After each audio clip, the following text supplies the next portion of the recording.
The following excerpts are from a play titled Slow Awakening.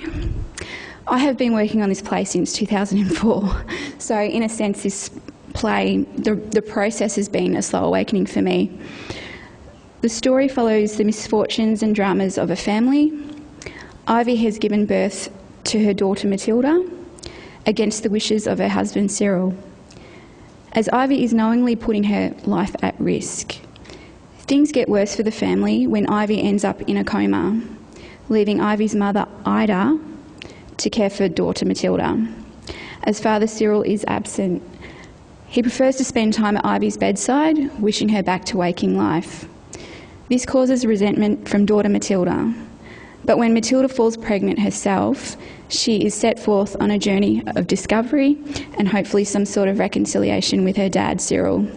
And so this is the setting of the world of Slow Awakening. So the play is still trying to find its format and what elements it wishes to be. I still don't know what that is yet, in a theatrical sense. And it is written as if the scenes are like a string of memories woven together by Ida, who is Nan, and she's like the dream weaver. And I'll just quickly mention that Matilda's story, the daughter, is in present day, so it attempts to drive the narrative forward because it is a non-linear narrative, so we're kind of jumping from the past to the present. So I'll introduce the lovely Melody Reynolds, who is an amazing performer and a very dear friend of mine, to read out the first scene, and this scene is titled Ida, Nan in Spirit, and she is the one who takes us on this family's journey. Ida, Nan in Spirit, presence. Sound effects of Ida's voice humming a lullaby. Audio-visual light create a mood that is timeless and has no sense of place or reality. A surreal world where we see or hear Ida. Ida could be just a voiceover or a visual representation. Option to hear a train sound effects when Nan says journey. Ida, let me take you on a journey. Past, present, future. Do you see my hand? The feather? The white feather. A symbol, my love for you. Take it, it's yours. And come with me. I will help guide the way. Don't mind the darkness. My voice, like a beacon. The moon in the night, the sun in the day. My energy is strong now, like nature. Cyclonic winds, the ocean, the sea, like gravity. It's time. All you have to do is take a step, a leap of faith. Trust in this, me, us. The second scene is Matilda. She is pregnant and breaking away from an unhealthy relationship. Waltzing Matilda. Matilda is trying on a wedding dress. She is fantasising about her dream wedding, walking as if walking down the wedding aisle. She is smiling. She is carrying a flower. She stops and decides to take the flower apart, pulling each petal off one by one. She says, "He loves me, he loves me not." She comes to a point of realisation and begins voicing concerns about her reality. As it falls on, "He loves me not." She is a little pregnant in this and could be showing a little. This could be a week prior to when she decides to leave her abusive situation, which is the following scene. Options for her to take the dress off at the end of this monologue. Matilda. He loves me. He loves me not. He loves me. He loves me not. He loves me not. I love him. I have love for him, don't I? Been with him 3 years. What is my fear? Afraid of being alone? Cold feet? Trepidation? No. I live in a violent situation. Father figure, boyfriend, fiancé. Why does he hit me that way? Why do I continue to stay? Expecting, newborn. Why aren't I joyous, celebrating, elating, instead of contemplating? I am his slave, but him I do crave.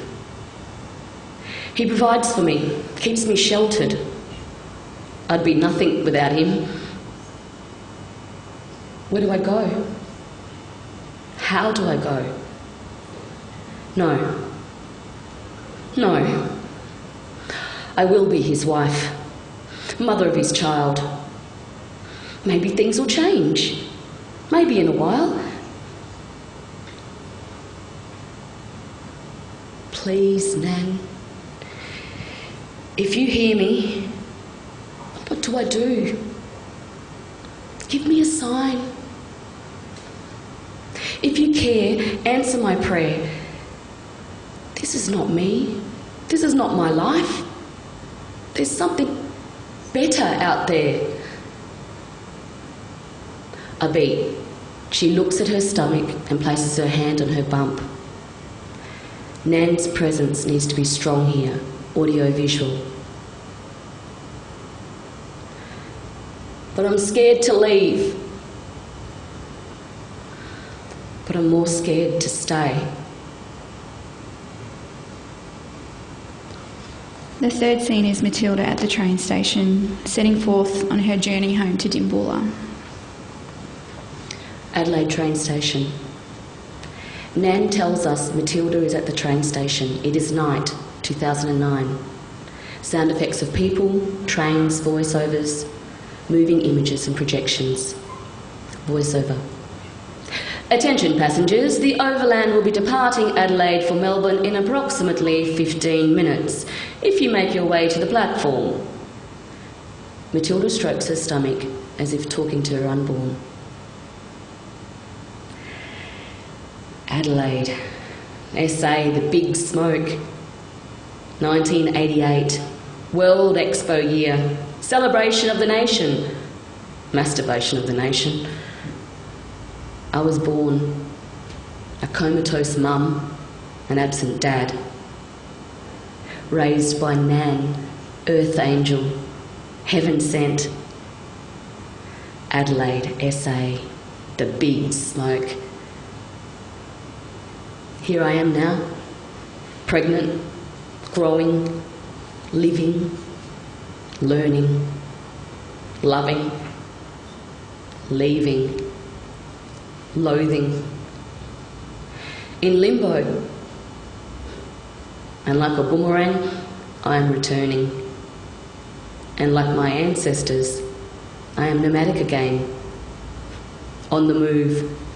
So I pack and I stuff and I jam and I throw my belongings. Deep breath. Here we go. Sound effects. People, train, voiceover announces 5 minutes until train departs. 5 minutes until the train to Melbourne departs. Please board the train. Matilda is apprehensive about getting on the train. We see her struggle with this. The fourth scene is of Cyril and Ivy finding out that they are pregnant for the first time. And the text for this scene is based on Briar Rose, and I have tried to Aboriginalise it. First time dreaming. Music fades up, a slow song, Ivy and Cyril's song. Ivy enters the stage, dancing on her own, in her own happy world. Nan could tell us that it is Adelaide, 1973, but the sense of timelessness is essential to this scene. She has discovered she is pregnant for the first time, and the life inside her makes her want to dance.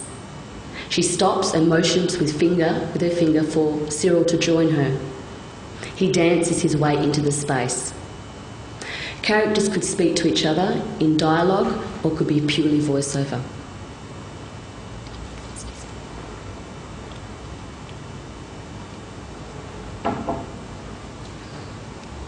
Ivy. Long, long ago, in the time of the dreaming, there lived the smallest tribe in the entire world, consisting of 2 families, one with children and one without. Every day the childless man and woman wished for a son or daughter. Moons, suns and seasons went by, yet still no child was gifted upon them.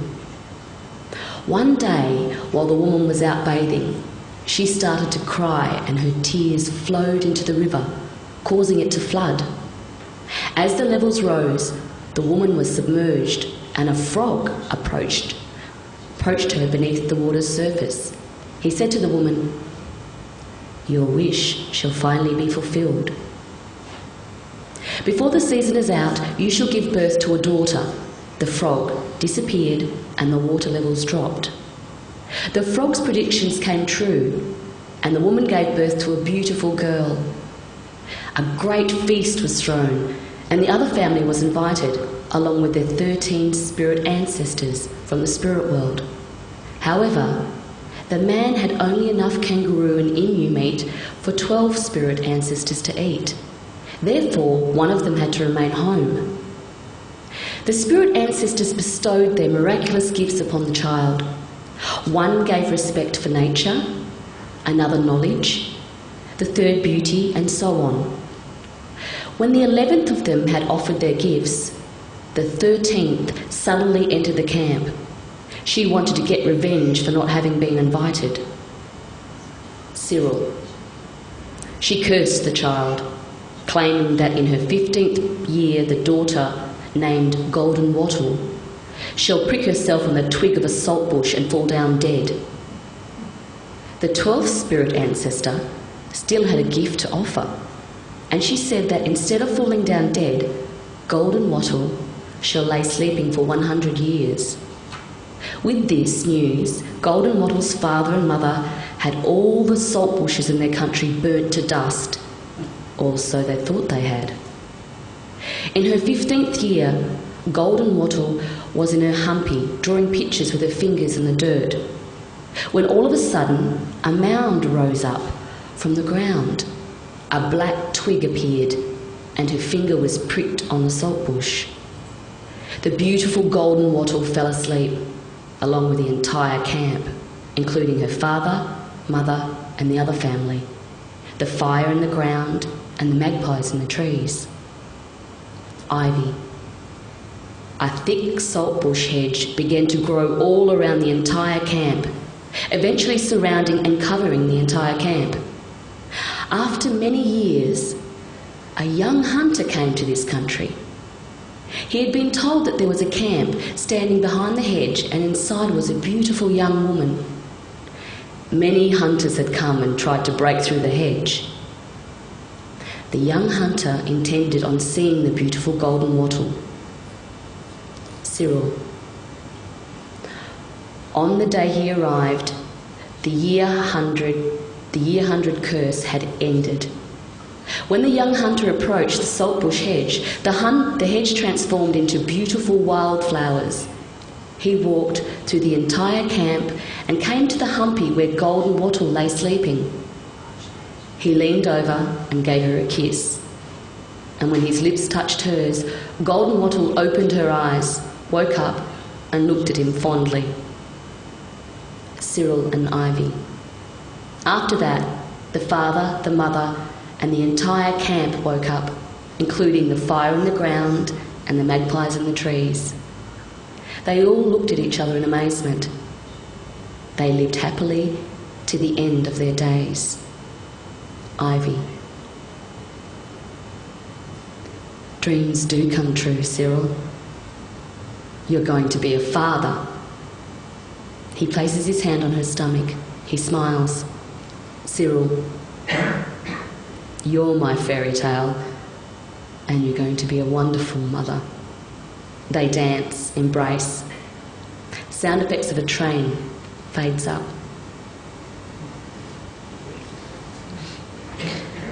The last scene is of, spoiler alert, Ivy dies. Sorry. Sound effects of a heart beating, breathing. Then the beating could turn into a clapstick beating in the rhythm of a heart. Sound effects, flatlines. Ivy moves. She's guided by Nan. Here I am,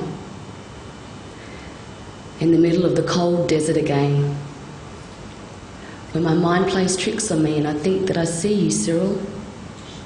But just like a mirage, you're not really there.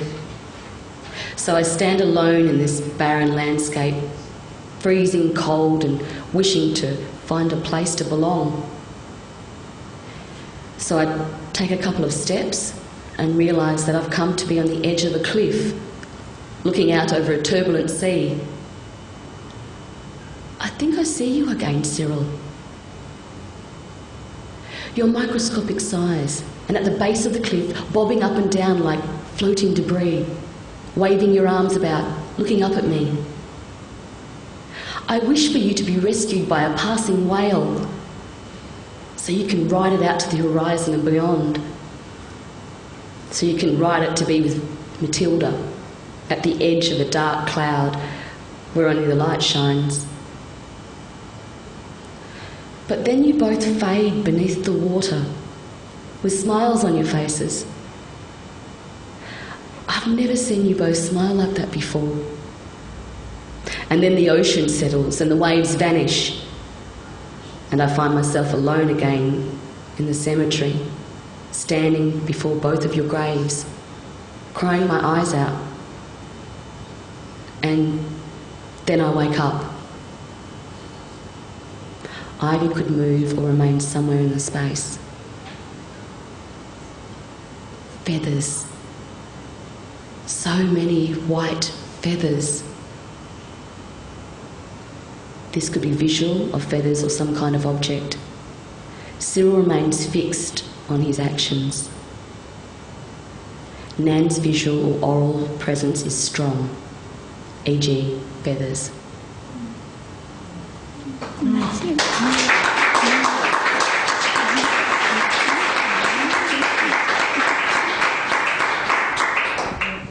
Thank you so much, Melody, for bringing these text fragments to life so beautifully. Although they were clearly not linked in a linear manner, that each fragment was so moving and vivid in and of itself. It's been just a delight to hear that and have it brought to life. Did it feel that way for you, Tracey? Yeah, absolutely. And I mean, Melody did an amazing job. Thanks, sis. Yeah, I think every time, because I've had 2 intensive workshopping of the script, so I must acknowledge that it was workshopped back in 2004 through Ngarrindjeri, the Indigenous theatre company, and then it had another workshopping through Vital Statistics Theatre in Adelaide. But, you know, every time I hear the words, it kind of... I don't know, it kind of moves me in a way, and I just think, oh, did I write that? Like, because I don't know, like, for writers in the audience, like, sometimes you'll write something and then you'll hear it or read it sometime later and go, I didn't know I wrote that. Not in a bad way, but just in a way like it's like I almost go into a trance or something, or the words aren't coming from me, they're coming from somewhere else. I guess having an actor articulate them and give them a particular pace and space represents a kind of distanciation from your own creative process in having written them. I was just going to ask Melody, prior to our conversation this afternoon, we met for a certain amount of time in a cafe, and it didn't feel to me that you were nervous, and there was quite a lot of material there, quite a number of different characters. What's it like to be presented with fragments like that at relatively short notice, and what did you discover in this reading? I suppose the acting is acting like you're not nervous. I mean, that's the big primary part of it is, and I suppose which I've sort of learnt over the years, I do a lot of Indigenous plays and other plays as well, is that there's a point you almost become a conduit for the writer. And in that way the writer is also a conduit for, you know, especially like, say, ancestor stories and the spirit world, which is so strong in, you know, Aboriginal culture here. And whether we're urbanised or whether we're at bush, it's still very strong. And in that respect there, us as storytellers have a responsibility, and I suppose that gets you through the fact. I mean, even some of the emotional stuff I touched on in there, but that comes from Tracey's writing, from what she's contacting with as well. So it's yeah, I mean, you put yourself into it, but also you've just got to not go too much into it, otherwise the words can't do the work, and that's what the thing is. I think a lot of actors trusting the text and the words, so that tells the story and not taint it with what I had for breakfast and emotional stuff that's going on in my life. I mean, it's leaving your stuff at home and doing the work for it. Yeah.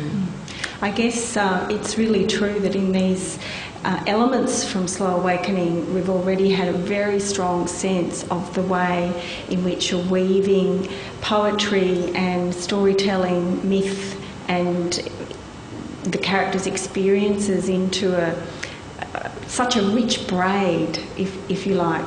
And your mention of that ancestor presence definitely comes through in a hearing of the text. Would you like to speak, Tracey, a little bit about the intergenerational links that you're working with in this text, or indeed in your writing? It seems such a strong thread. Oh, that's a really big question, Cynthia. Good. You threw me a curly one. You said you wouldn't know. Oh, gosh. I think to answer that question, I'll actually start, I suppose, where the idea came from for this play. Fantastic, thank you. Because it did actually come to me as I was only 12 or 13, and I was at high school and I was doing this project, and we were cutting up newspapers, and I saw this image of this elderly woman, and she was kind of sleeping.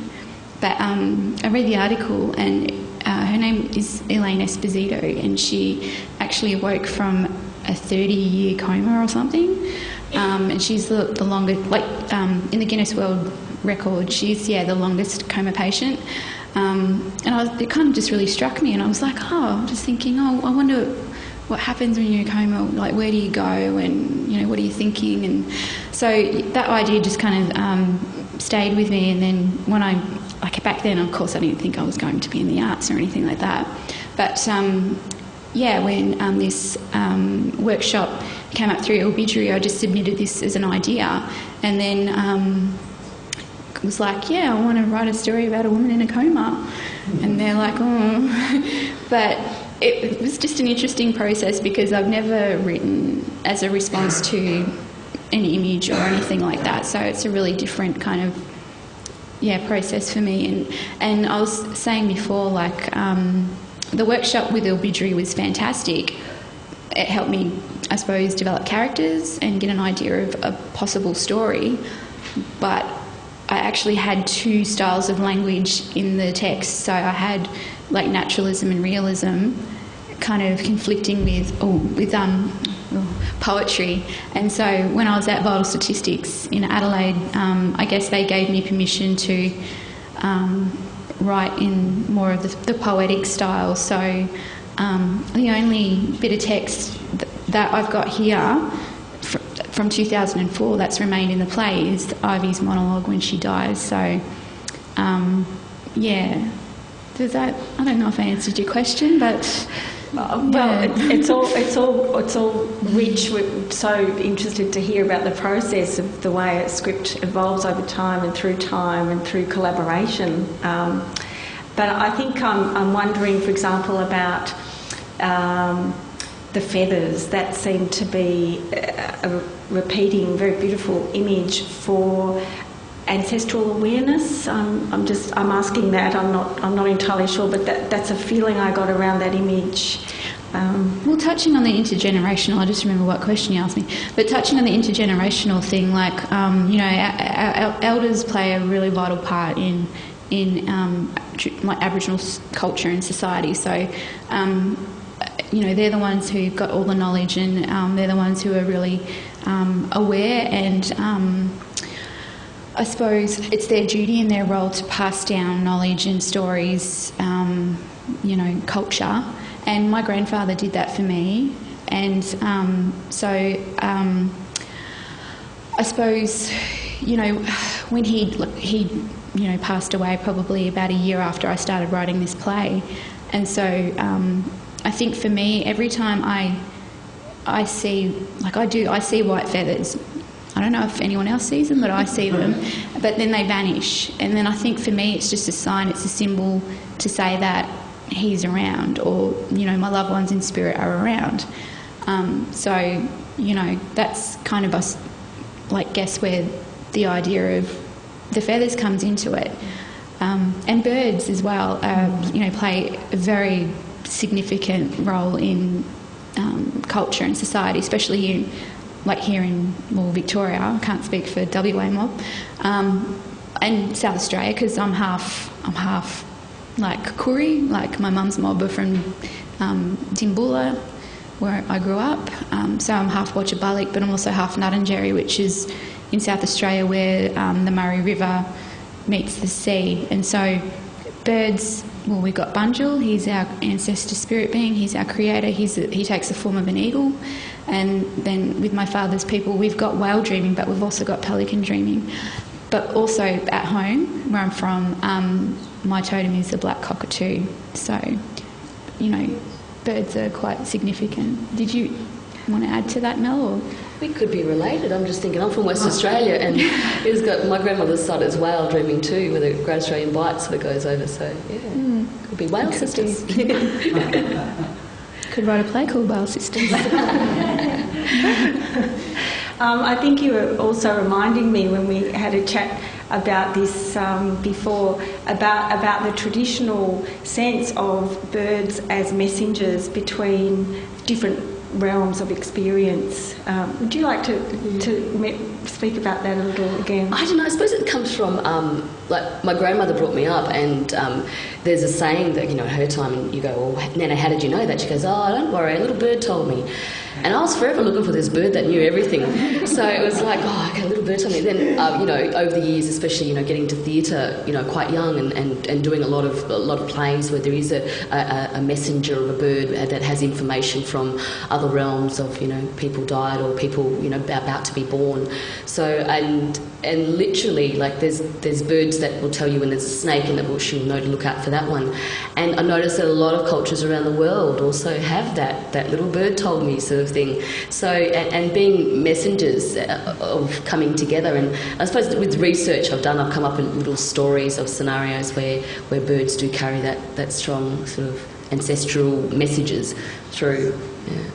And birds are so mobile. They certainly make humans, embodied humans, seem quite static and kind of lumpen. Birds are just so fine and light, I suppose. So they can bring a kind of a lightness in terms of imagery.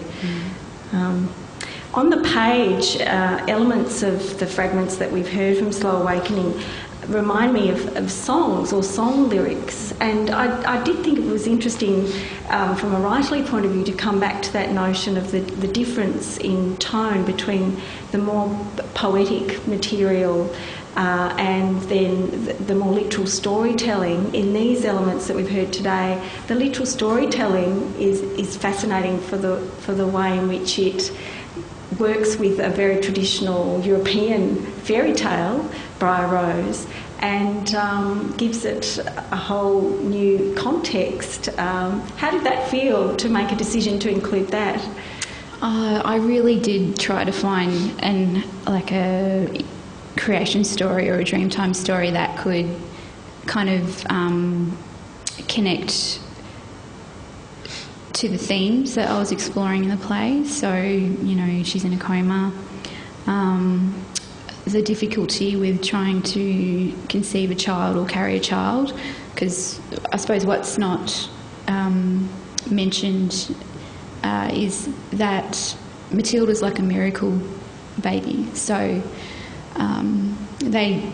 Cyril and Ivy do have trouble trying to conceive and trying to have a baby, and when she does decide to have a baby, it's really at the risk of her life. Sorry,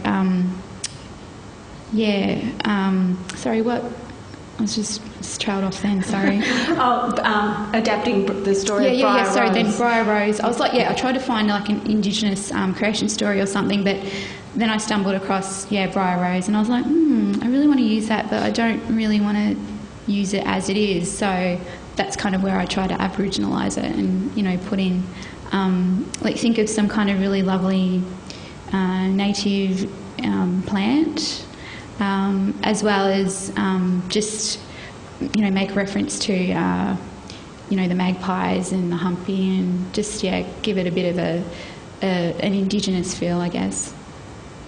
And that material belongs to everyone. I suppose I was thinking that heritage of stories belongs to everyone and is eminently adaptable, eminently flexible.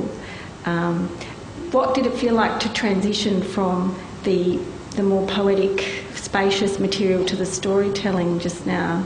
I love it because it comes from like the sort of the mood of the almost the poetic mood first, and then it's come down to all sit around a fire and let me tell you this yarn, and that's why I think I suppose our Indigenous storytelling is innate in that way of going, okay, and that's where everyone drops their sort of guard and becomes the child within, where we're always learning and we never stop learning, and that reminds us of that, however old you are, when you fed a story, you still go back into that, wow, where is it going to go? Even if we know the story, we still, go on that journey, we're willing to take it there, and so to me it's like, it's grounding. So I love where it, I'm not sure exactly where it comes in the play, but I love at the moment hearing the surreal sort of scenes before, and then it's like a grounding kind of thing, which is ironic because fairy tales really aren't grounding, but, the grounding situation of telling a story, I suppose. Absolutely, absolutely. I'm aware that, Tracey, you've been directing a number of very successful films, and you've got some film projects on the boil.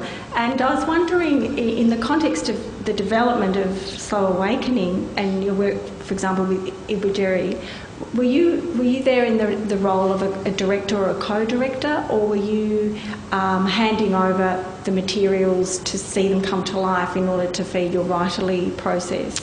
The process for the development of through Ngarrindjeri was, I was the writer, and they brought some actors in to help workshop the script or workshop the idea, what I had. But there was a director there who was directing that process. So I was just kind of sitting in the corner taking notes and putting in my 2 bob every now and then. And it was the same with Vitals as well. Like, I was the writer, and we had a director and a dramaturg and some actors just. But we also brought in a sound designer / musician, composer, as well as a visual artist, like audio visual artist. So at the end of that workshop process, we actually had a bit of a kind of showing where we did have some of like the elements. So, for example, the scene where Matilda is at the train station ready to leave, we actually had a projection of white feathers just falling, and so it was actually projected onto the actor's body as she was, and then she had like a suitcase, and so the feathers disappeared, but this one white feather was projected onto that suitcase, so it was quite nice. yeah, that was that process. So. And Melody, I'm just thinking about the idea of collaborating with it. Well, in this case, if we work with the idea that so far Tracey's been involved in this project as a writer, although who knows where it will go from here.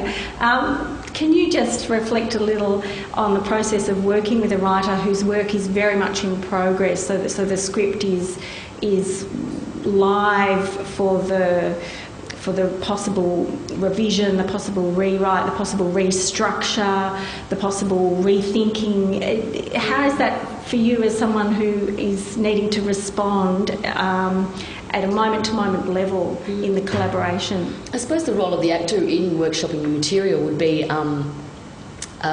play, really, and a tool. So actors become a tool for the writer. So if we're given a basic scene, the actor would be questioning. Okay, why does this person say that? Where does that come from? And also play the best sort of improvisational work you've done is, I mean, if someone gives you a scene and you read the scene and you do the scene and then they say, let's do it again, but improvise. And it's in that play of improvisation that I've noticed that writers will get little pearls of just going, oh, well, okay, I loved how that worked. And in that way you've got an organic, say, dialogue happening as well, when you've got two people improvising an issue, and you've got that organic, okay, that's how you write dialogue, the original dialogue of it. It's quite real. I suppose in being, stretching it, it's like jumping in a say a sleeping bag or a suit and just stretching it and seeing how far we can stretch it this way and that way. And I mean, the dramaturg also, asks all the heavy questions and stuff like that. But I suppose in the playfulness of actors sort of stretching it. Yeah, I suppose that's the best way I can put it. And embodying emotion onto it as well. I mean, it's written with, emotional intent as well. So it's, being given a piece that has so much emotional stuff on it and going, okay, it's quite heavy, so how can I either lighten it up, or if it's heavy, if it's not heavy, how do I, make it heavier, and sort of take it in different ways to see how that same work will be said with different emotions imposed on top of it. And yeah, I suppose it's different facets. We help see the different facets of the diamond of the story. Character development as well. Yeah, character. And backstory. Yes. Yeah, asking the questions of, what does my character do this? Oh, because when they were younger, this happened to them. It's like, oh, right, okay, Yeah. I suppose it's that dialogue between actors and writers as well. When introducing these excerpts, Tracey, you mentioned the journey and also these themes of discovery and reconciliation. And I'm just connecting that with your mention of the emotional intent behind the writing. And it seems to me, I'm feeling quite bold here, so I'm stepping in to interpret something, but that there's a sense in which the family has a task of reconciliation to be mutually undertaken, but also that what we've understood about these individual people is they've suffered a great deal independently of that family situation. So by analogy, there is a larger theme of reconciliation with history in this play. Is that something that's at work in the writing there as part of the emotional intent? I guess so. I guess it's never really been anything that I've kind of consciously really thought about. Like maybe it's just a kind of theme that has surfaced. I think for me it was setting up the characters in a way where there is drama and conflict, and that what they want they're not getting, and how do I get that? So yeah, I guess, yeah, reconciliation. Look, I'd love Matilda and Cyril to reconcile or come to some form of connection, but whether that happens or not, I'm not sure. But it's about bringing this family together because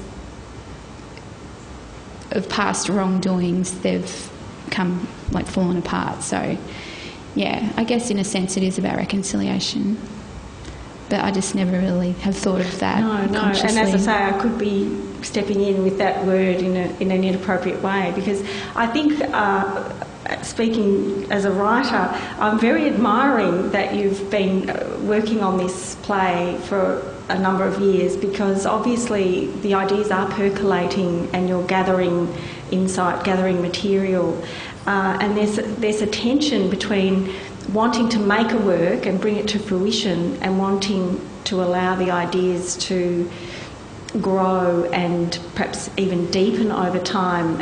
That's from my own experience. Would you agree with that?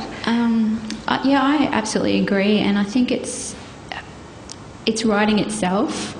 I feel that it's in control of itself. I'm just, trying to help it along, because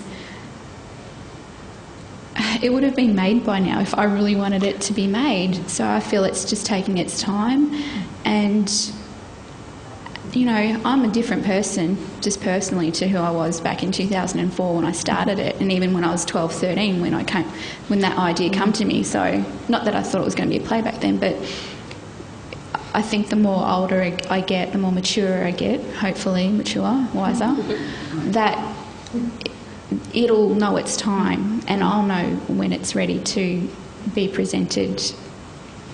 Because I think that there's more to do, more ideas to explore, more language for me to grow as a writer, because this is a new whole, it's a new style for me to write in. I don't normally write.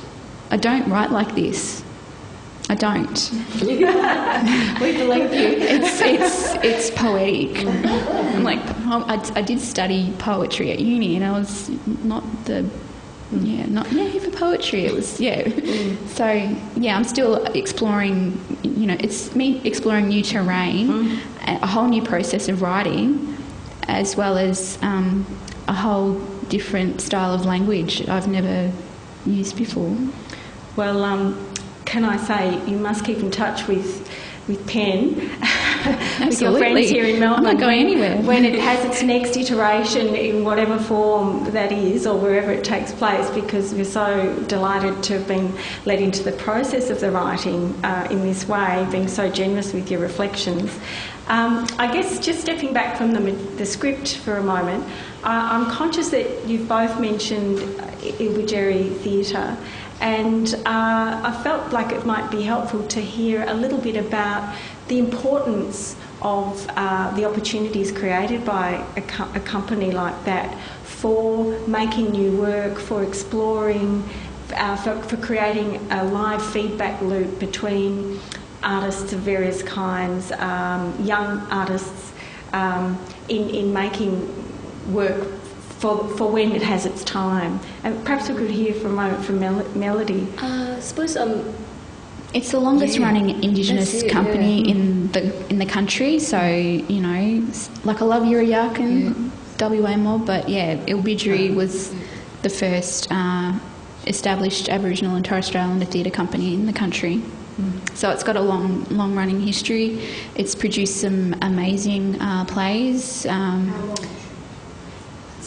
I think since 1991 or something, around there, or late 80s. Yeah, sorry, I'll have to Google it. But it's produced some amazing plays, and I think of the well-known plays that it's done. So Jane Harrison, Stolen.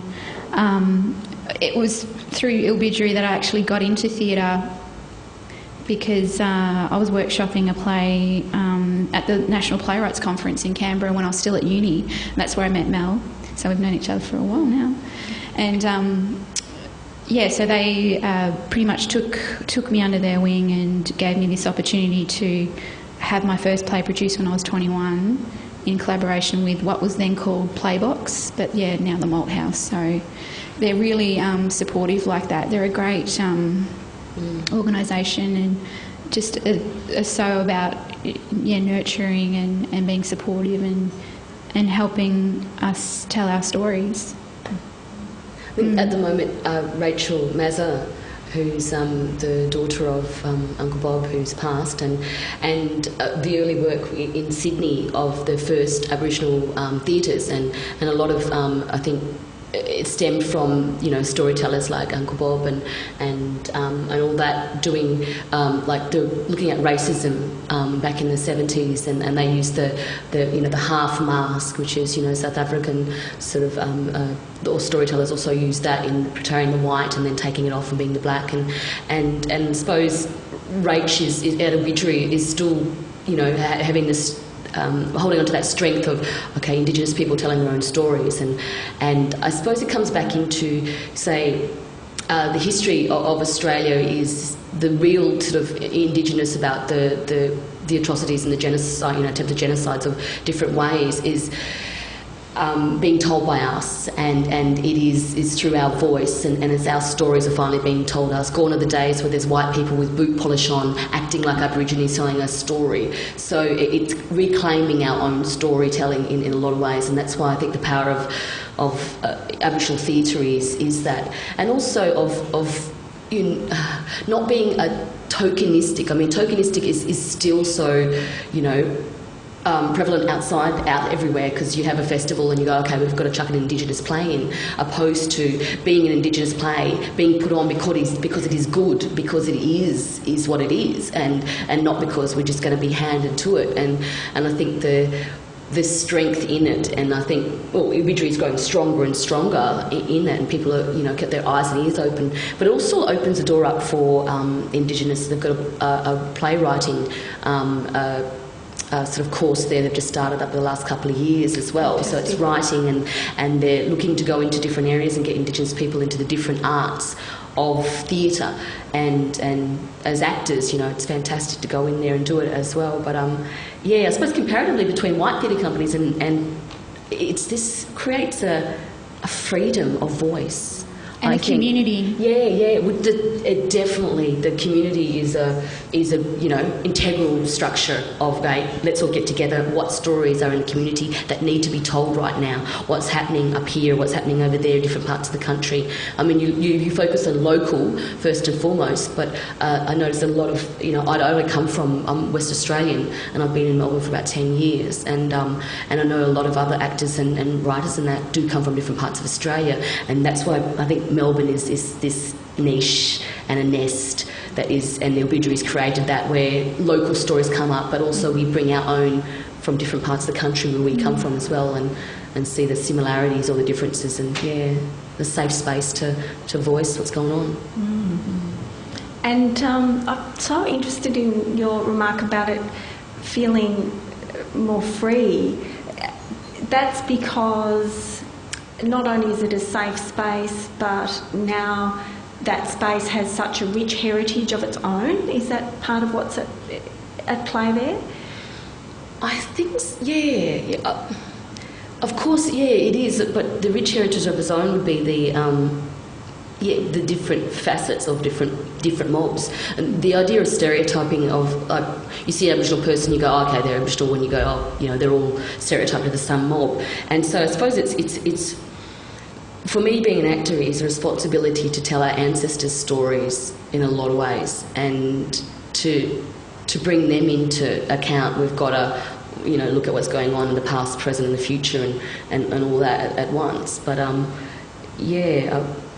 I'm not quite sure exactly what the nut of the question was. And it's, I suppose, to make the most of the opportunity, because, you know, we've never really had the opportunities that, say, our grandparents had or our parents had. So it's a matter of, you know, seizing these opportunities to have that strong voice and to tell our stories from our perspective as well. That makes absolutely and that's about that freedom, sense. You know. Yeah. Just with an eye on the time, I did want to bring into our conversation, which is just feeling like it could flow for another good half hour at least, but sadly we do have to finish up. But I encountered Tracey's work in 2002 when she had what should we call it, a performance work in the 2002 Next Wave Festival, which was scripted as a game show titled How Black Are You?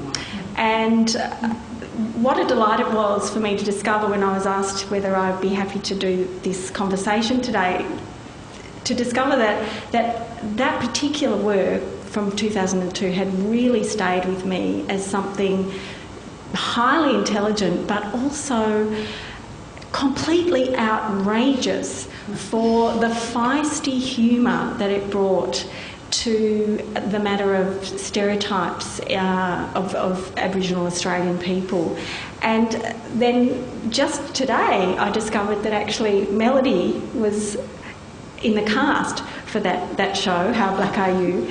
And we were reflecting together before coming up on stage that Slow Awakening, in the excerpt we heard, isn't overtly humorous, let's say. There will no doubt be humorous moments, but it has a particular emotional register that isn't concerned with creating humour, whereas that previous script of yours that I encountered was so funny that I can still make myself laugh just by thinking about a few of the scenes.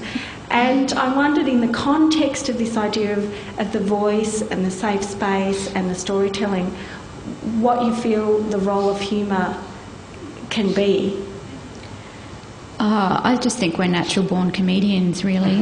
Like, you know, I've got so many funny cousins and brothers, and, you know, we just love a good laugh. And the role of comedy is vital, I think, especially when you're trying to deal with really topical, controversial subjects or topics or issues. And for me, when I wrote How Black Are You, it was like, okay, I really want to get across all these issues, and I'm sick of being stereotyped. I'm sick of, you know, people stereotyping others, and how can I do that? I'll just make everyone laugh and kind of have that, oh, we shouldn't be laughing kind of feeling. So that's it. Yeah, comedy can be like, when you get it right, it can really work like that. And do you recollect? I recollect one of the characters you played was a single mother. That was Rachel. Yeah. Right. I also played the bureaucrat, the Aboriginal bureaucrat, which is quite interesting. But same thing. It makes me laugh too, thinking about it, because it was so fast and clever, and it went to the taboos. And it's also, like Trace was saying before, that it was the stereotypes within our own community, which we looked at, like, you know, coconut, the word coconut, you know, black on the outside but white on the inside, and that's a derogative term. So she chucked everything in there, which was fantastic. I'm surprised that it, you know, hasn't been done again. And there was a wall, like, where you spun around to see what the prize was, and one of the prizes was time in a solarium. Yes, so solarium. You could look more black. To get blacker. Yeah, I don't know where my mind was at. Absolute genius. I really haven't forgotten that. So if we go back to humour, I think a lot of Indigenous plays, I mean, everyone uses the humour in that context of opening it up to the taboo areas, but I noticed that in a lot of Aboriginal theatre over the years, amongst all adversity, humour is always there. It has to be, and it's humour's, you know, laughing at yourself and the mob, and you'll find it even something comes out of a funeral and sorry time and sorry business. There's, you know, mob will get together and make each other sort of, you know, laugh in the end of the stories retold. But in the whole idea of using it as the actual an action, you know, getting people laugh, the audience laughing, you've got the, you know, endorphins, you've got the happy juices flowing, and as soon as that opens up, it's almost like you don't close off anymore. You open up to that story, because it's hard to laugh on yourself, you know, in a closet sort of thing. You open up, and as soon as that's opened up, straight away the intent of what that story is about comes in as well. And I mean, you can use it dramatically, make people laugh, and then bang, hit them with the God's honest truth, and or even keep them rolling laughing and going, I can't stop laughing, this is so wrong, but I can't stop laughing. And there's all those things as well, so used as a specific action of engagement and audience accessibility into the play. Yeah, and it's a universal, you know, emotion, and that connects us all. Like, we've all got humour, we all laugh, and with that, there's no separation between any thing or anyone in that respect. I guess when we were reflecting about How Black Are You, which, as I mentioned, was performed as part of the 2002 Next Wave Festival, we realised that actually everything that's in there is still highly topical. So who knows, perhaps there might be a revival of this work, which would be extraordinary. But what has been extraordinary is to hear these two highly talented, highly articulate and warm women share a little bit about their creative process and their knowledge. And it's just been such a privilege to meet with you today and to have time up here in conversation. Please join me in another round of applause for Tracey Rigney and Melody Reynolds. Thank you.